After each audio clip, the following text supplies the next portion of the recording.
Hello everyone, कैसे हैं आप सब। एक बार पुनः से कोचिंग क्लासेस पर स्वागत है। बच्चों, इंग्लिश का डिमांड आप लोगों का सबका रहता है कि सर इंपॉर्टेंट क्वेश्चन आंसर कराइए। तो एक लेक्चर में लगभग मैं 5 से 6 ऐसे क्वेश्चन देता हूं जो कि आपको पढ़ना ही पढ़ना रहेगा, ठीक है। और भैया, यदि आप लोग 5 से 6 क्वेश्चन तैयार कर लेते हैं तो मैं गारंटेड कहता हूं कि आप कोई भी क्वेश्चन आएगा तो आप अपने भाषा में एक एक दो लाइन पूरा क्वेश्चन मिलाकर लिख दोगे तो भी नंबर कुछ ना कुछ तो मिल ही जाएगा। मैं आपको एमपी बोर्ड में लिखने का तरीका बता रहा हूँ। बाकी जो क्वेश्चन बन रहा है उसका तो आंसर बढ़िया सटीक ही लिखना है। चलिए शुरू करते हैं। यहाँ पर हम फटाफट समझेंगे बेसिक से कि एक एक शब्द का अर्थ निकालेंगे, क्योंकि क्वेश्चन आंसर तभी याद होता है जब उसका मीन समझ जाते हो। पहला क्वेश्चन यहाँ पर आप देख सकते हैं बच्चों, व्हाट इज साहेब looking for in the garbage dumps, where is he and he has come from. क्या है व्हाट इज साहब लुकिंग, मतलब जो साहेब थे वो क्या देख रहे थे गार्बेज बैग में, है ना। और आपका है वेयर इज ही, और वो कहाँ के हैं, and has he come from यानी कहाँ से आए थे।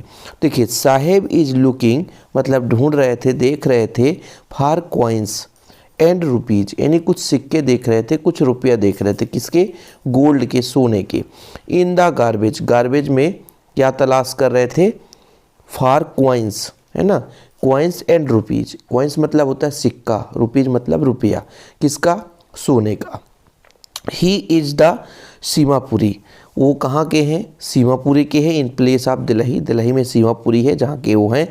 मतलब इस समय में ही इज इन हैं, सीमापुरी, सीमापुरी में हैं, इन मतलब में, ही इज इन सीमापुरी। लेकिन he has come from Bangladesh, वो कहाँ से आए थे, तो बांग्लादेश से आए थे। ही कम विथ हिज मदर 1971, मतलब 1971 में अपने माता के साथ कहाँ से आए थे, बांग्लादेश से आए थे। देखिए, बिल्कुल जितना सिंपल क्वेश्चन लिखेंगे, सटीक जो क्वेश्चन कह रहा हूँ उसका आंसर सही होना चाहिए। लंबा चौड़ा व्याख्या करने से मतलब नहीं है, जितना क्वेश्चन पूछा जाए उतना लिख देंगे कि साहिब क्या देख रहे थे, कॉइन्स एंड रुपीज़ देख रहे थे। कहाँ इस समय है वो, सीमापुरी में है। कहाँ से आए थे, तो बांग्लादेश से आए थे। कब आए थे, ही कम विथ हिज मदर, अपने माँ के साथ 1971 में। ओके, चलिए दूसरा क्वेश्चन देखिए बच्चों, what explanation does the author, मतलब कवि, offer for the children not bearing footwear, यानी जो आथर यानी जो लेखक है, बच्चे जब bearing foot not bearing footwear यानी जब जूते नहीं पहनते हैं उसके बारे में क्या व्याख्या किया। बच्चों द्वारा जूते ना पहनने पर लेखक ने क्या स्पष्टीकरण, क्या एक्सप्लेनेशन मतलब क्या स्पष्टीकरण देते हैं, ठीक है। मतलब जब बच्चे जूते नहीं पहनते तो उन्होंने बताया था, शायद आपको याद होगा यदि पढ़े होंगे, तो उन्होंने बताया कि ये क्या है, परंपरा है। तो यहाँ पर आप देखिए, one explanation offered by the author is that it is a tradition. देखिए ना, ट्रेडिशन मतलब बोला गया कि ये परंपरा है। वन एक्सप्लेनेशन मतलब उन्होंने एक्सप्लेन किया, स्पष्टीकरण में बताया, ऑथर द्वारा बताया गया कि इट इज ए ट्रेडिशन। यहाँ तक तो मान लीजिए क्वेश्चन से लिख रहे हैं, टू स्टे फुटवेयर, जूते ना पहनने का ये परंपरा है, यानी नंगे पैर रहना एक परंपरा है। It is not lack of money, यह पैसों की कमी नहीं है। यहाँ पर लेखक के द्वारा बताया जा रहा है कि जूते ना पहनना, नंगे पैर रहना एक परंपरा है। इससे सो नहीं होता है कि it is not lack of money, यहाँ पैसों की कमी नहीं है। ही वंडर्स, आश्चर्यचकित की बात यह है कि this is only an excuse यानी दिखाना, to explain away the perpetual state of prevent. यहाँ पर बोला कि आश्चर्य की बात ये है, आश्चर्य देखिए क्या बोला है, हीज वंडर्स इफ हीज, आश्चर्य की बात यह है कि क्या केवल और केवल, वनली, वनली मतलब केवल और केवल, excuse to explain away perpetual मतलब गरीबी की एक स्थायी स्थिति को समझने का एक बहाना है। He is also members the story of a poor body, he is also, also मतलब भी, रिमेंबर याद करना, द स्टोरी यानी कहानी, ऑफ पुअर बॉडी कहने का मतलब उन्होंने एक लड़के की जो बहुत ही गरीब था उसकी कहानी को याद करते हैं। Who prayed to be goddess for the pair of shoes, उन्होंने मतलब याद किया किसके बारे में, वह एक गरीब लड़के के बारे में कहानी भी याद करती हैं, मतलब जो ऑथर है जिसने एक जोड़ी जूते के लिए क्या बोला है कि प्रेयर्ड, मतलब प्रेयर किए थे भगवान से, किससे, to the goddess for the pair of shoes, यानी उस लड़के के जूते के जोड़े के लिए भगवान से प्रार्थना किए थे। फिर से एक बार रिवीजन करते हैं। क्या आथर ने बोला, an explanation offered by author that is, मतलब यहाँ तक तो क्वेश्चन से ही भाई साहब, it is a tradition to stay footwear, मतलब यहाँ परंपरा है, नंगे पैर रहना एक परंपरा है, ठीक है। It is not to lack of money, यहाँ पैसों की कमी नहीं है, यह एक पैसों की मतलब जो परंपरा है जिसे हम पैसों की कमी नहीं कह सकते। हीज वंडर्स इफ, वह आश्चर्यचकित करता है कि it is this is only an excuse, यह केवल और केवल एक्सक्यूज मतलब दिखाना, to explain away perpetual state the property, यानी गरीबी, यहाँ पर देखिए ना क्या बोला है, perpetual state of poverty, poverty मतलब गरीबी, यानी यह केवल और केवल गरीबी के एक स्थिति को समझाने के लिए एक बहाना है ना। नंगे पैर रहने का मतलब ये है कि गरीबी की स्थिति को केवल समझाने की बहाना, पैसे की कमी नहीं है। आथर के द्वारा कहा जा रहा है कि जो नंगे पैर एक परंपरा है, केवल इसमें ये प्रदर्शित होता है कि गरीबी किस प्रकार से उस चीज़ को शो करना चाहते हैं, ठीक है। ही इज आल्सो रिमेंबर, वो भी एक याद करते हैं, स्टोरी ऑफ एक पुअर बॉडी, मतलब एक बच्चे की गरीबी की कहानी को याद करते हैं कि प्रेयर टू द गॉडेस, भगवान से प्रार्थना किए थे for a pair of shoes, यानी उसके जोड़े के जूते, मतलब जैसे जोड़ी जूते होते हैं ना कि दोनों पैरों में जूते हो जाए, इसके लिए देवी से प्रार्थना की थी, इसके बारे में उन्होंने यहाँ पे वर्णन किया है, ठीक है। चलिए अगले नंबर पे चलते हैं बच्चों। अगला है, इज साहेब happy working at the tea stall, क्या साहेब जो हैं टी स्टॉल में काम करके खुश है, इसके बारे में पूछा गया है। तो इसका राइट आंसर है कि नो, नहीं। किस प्रकार से, थोड़ा व्याख्या भी करना है। Saheb is not happy working at the tea stall, Saheb खुश नहीं है, नॉट हैप्पी खुश नहीं है, वर्किंग यानी कार्य करते हुए, एट द टी स्टॉल में काम करते हुए खुश नहीं है। He is no longer his own master, क्योंकि भाई ऑन मास्टर, ऑनर का मतलब क्या होता है, स्वयं के वो मास्टर नहीं है। वो खुश क्यों नहीं है, क्योंकि वो अपने आप जो बिजनेस है जिस पे टी स्टॉल पे काम कर रहे हैं वो स्वयं के मालिक नहीं है। He is no longer his own master, मतलब स्वयं के मालिक नहीं है। His face has lost the care face look, his lost मतलब क्या होना, खो चुका होना, यानी खो देना, है ना। उन्होंने हिज फेस यानी उनका जो चेहरा है, has lost the care face look, जो सुंदरता है वो लापरवाह रूप में खो दिया है। उनके चेहरे, देखो फिर देखो, हिज फेस यानी उनके चेहरे ने lost the care free look, यानी जो लापरवाह रूप है वो खो दिए। केयर फ्री मतलब लापरवाह, लुक जो है वो खो दिए, रूप खो दिए हैं। द स्टील कंटेनर, कनिस्तर है भैया, एक मिनट, हाँ कनिस्तर है, ठीक है। The steel canister seems heavier than the plastic bag, उन्हें जो स्टील का कनिस्तर है, प्लास्टिक बैग मतलब प्लास्टिक की थैली की तुलना में भारी लगता है। He would carry so lightly over his shoulder, जिससे वह अपने कंधे में आराम से ले जा सकता है, ठीक है। द बैग बाज हिज, क्योंकि बैग उसका था इसलिए वो क्या लगता है बच्चों, स्टील का कनिस्तर प्लास्टिक के बैग की तुलना में भारी लगता है, और भारी बैग क्या है, उनको हल्का क्यों लगता है, क्योंकि वो उनका है, जिनके वो ऑनर हैं।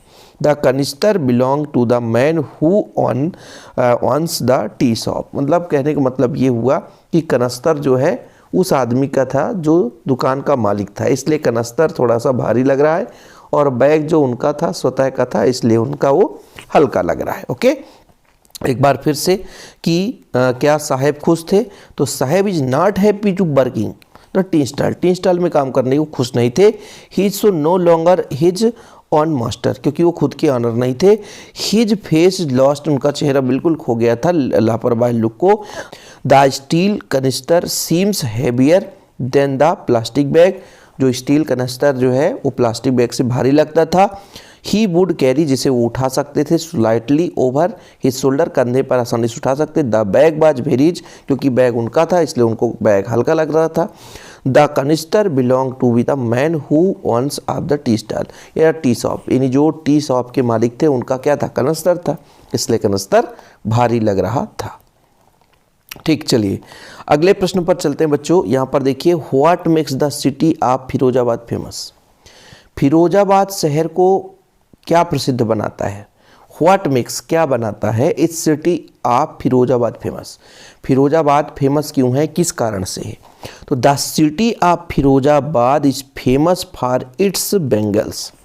बेंगल्स मतलब क्या होता है बच्चों, चूड़ियों के लिए प्रसिद्ध है। द सिटी ऑफ फिरोजाबाद, ध्यान से देखिए, ये सिटी ऑफ फिरोजाबाद फेमस किस लिए बच्चों, फॉर इट्स बेंगल्स, मतलब चूड़ियों के लिए।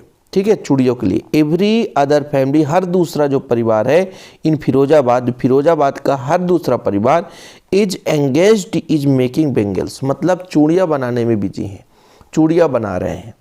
ठीक है, मतलब फिरोजाबाद का हर दूसरा परिवार चूड़ियाँ बनाने में लगा हुआ है। It is the centre of India, मतलब पूरे देश का सेंटर है किसके लिए, ग्लास ब्लोइंग इंडस्ट्री, कांच उद्योग के लिए पूरे देश का एक केंद्र है। Families have spent generation working around furnace building glass making bangles for the women in the land. क्या बोला गया, देखो कि glass blowing industry, it is the centre of the glass blowing industry, मतलब जो ये आपका फिरोजाबाद है इंडिया का सेंटर है। फैमिलीज हैव स्पेंट, जो पूरे परिवार है, जनरेशन पूरे परिवार का जनरेशन वर्किंग कार कर रहे हैं अराउंड द फर्नेस बिल्डिंग, जो आपके कांच बनाने का भट्टी होता है बच्चों, चूड़ियाँ बनाने का जो भट्टी है इसके लिए। फिर आगे है बच्चों ग्लास मेकिंग बेंगल्स, कांच की जो आपकी चूड़ियाँ बनाई जा रही है ना, चूड़ियाँ बनाने के उद्योग है, कांच बिल्डिंग है, चूड़ियाँ बनाने की भट्टियाँ हैं, इन पर अपना पूरा जीवन व्यतीत किए हैं। For the women in the land, है ना, जो औरतें हैं, जो महिलाएं हैं, परिवार की पीढ़ी की जो महिलाएं हैं, बोला ना वुमेन इन द लैंड, यानी जो परिवार की महिलाएं हैं वो किस चीज़ में बिजी हैं, पूरे सब परिवार बिजी रहते हैं कांच की बिल्डिंग में, चूड़ियाँ बनाने में, इसमें व्यतीत है, इसलिए जो आपका फिरोजाबाद है वो फेमस है। चलिए अगला देखिए बच्चों, mention the hazard of working in the glass bangles industry. कांच की चूड़ियों के उद्योग में काम करने के खतरों का उल्लेख करिए।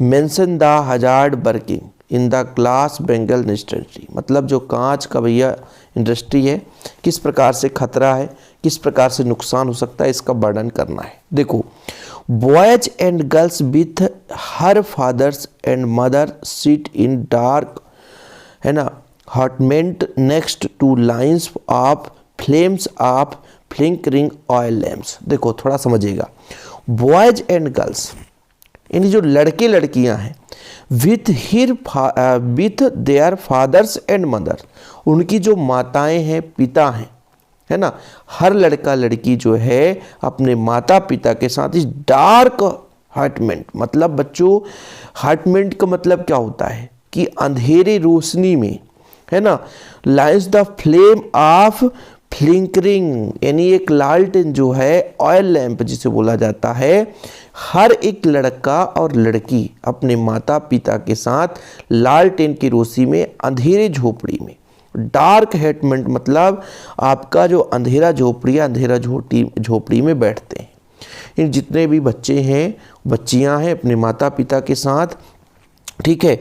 ऑयल लैम्प्स मतलब आपका एक लालटेन हो जाएगा, लालटेन में अंधेरे स्थित में, डार्क हटमेंट मतलब, हटमेंट्स मतलब होता है बच्चों झोपड़ी, डार्क झोपड़ी, अंधेरी झोपड़ी में बैठते हैं, ठीक है। They build pieces of coloured glass into circle of bangles, वो क्या बनाते हैं, दे बिल्ड मतलब बनाते हैं, पीसेस यानी कई पीस, तो कलर्ड रंगीन ग्लास यानी कांच के, रंगीन कांच के सर्कल ऑफ बेंगल्स यानी रिंग बनाते हैं, चूड़ियाँ बनाते हैं। वह रंगीन कांच के टुकड़ों से क्या बनाते हैं, चूड़ियाँ बनाते हैं। क्या बनाते हैं, जैसे देखो ना, they build piece of coloured glass यानी जो कलर्ड यानी रंगीन ग्लास हैं उनके पीस से वो क्या बनाते हैं बच्चों, सर्कल्स ऑफ बेंगल्स यानी चूड़ियों के रिंग बनाते हैं। Their eyes are more adjusted to the dark, देखो क्या बोला गया, उनकी आंखें प्रकाश की तुलना में एडजस्ट किसको कर रहे हैं? अंधेरे को ज़्यादा कर रहे हैं। Than to the light outside they after end up losing I site before the become adults. क्या बोला है कि than to be light outside, मतलब उनकी आंखें जो है प्रकाश की तुलना में अंधेरे पर ज़्यादा समायोजित होता है। देखिए ना, थोड़ा आधा लाइन यहाँ भी है कि their eyes are more adjust to the dark, यानी डार्क में ज़्यादा एडजस्ट करता है than to the light outside, यानी प्रकाश ज़्यादा डार्क में ज़्यादा एडजस्ट करता, समायोजन करता है। They often ends up losing I site before the become adult, मतलब कहने का तात्पर्य हुआ कि यहाँ पर जो अधिकांश लोग हैं वो वयस्क होने से पहले ही आँख की रोशनी खो देते हैं।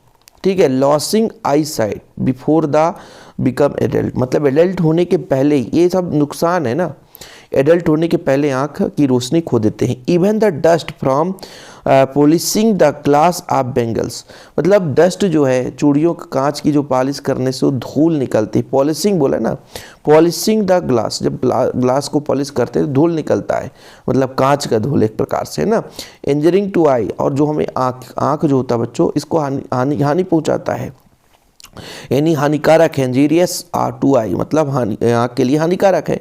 Many workers have become blind, अधिकांश लोग क्या हो जाते हैं? अंधे हो जाते हैं, कई कर्मचारी अंधे हो जाते हैं। The furnace have very high temperature and therefore very dangerous, मतलब कहने का तात्पर्य हो कि जब हम काम करते हैं तो वेरी हाई टेम्परेचर, ज़्यादा टेम्परेचर होता है और ज़्यादा खतरनाक स्थित रहता है। मतलब जो हम चूड़ियाँ बनाते हैं वहाँ से डस्ट निकलता है, हमारे आँख की रोशनी चल जाती है, अंधेरे जो झोपड़ी होती है उसमें हम बैठकर काम करते हैं, है ना, तो जो मतलब पर्याप्त रोशनी न होने के कारण आँख की रोशनी चली जाती है।